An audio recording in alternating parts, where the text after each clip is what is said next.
Shifoli bo'lsin. O'quvchim, menda o'zlarini farzandlarini davolash uchun o'quv kursimga keluvdi. Nima diagnoz edi o'g'lingizda? Mast tashxisini qo'yishuvdi. 7 oy logopedga olib borgandi. Uncha natijani sezmagandi.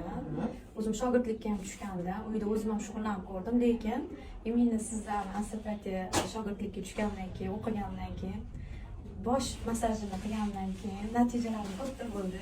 Boshlaysan aytasan. Gaplarni ancha tushunyapti. O'zi anaqa qilmasam ham nima deydi, oldin bir marta ish buyursam tushunmasdi-da. O'zim turib, misol uchun kiyimini kiydirardim. Anaqa ancha tushunyapti, o'zgarishlarim katta. Birinchi anaqada natijani o'zida, natija sezdim. Birinchi kursda o'zida. Kiyimini yechib kiyyapti. O'zi kiyimini yechib kiyyapti, gaplarni ancha tushunyapti. Oldin tushunmasdan qarab turardi-da. Hozir ancha rezultat bor. Bitta qilganingiz o'zida shunaqa bo'ldi. O'zida shunaqa natijalarim bor.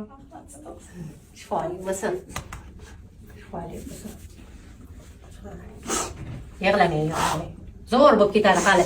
Endi davichok bo'lib o'rganib, shuning uchun tuzatyapsiz. Hali undan ham zo'r bo'lib ketadi.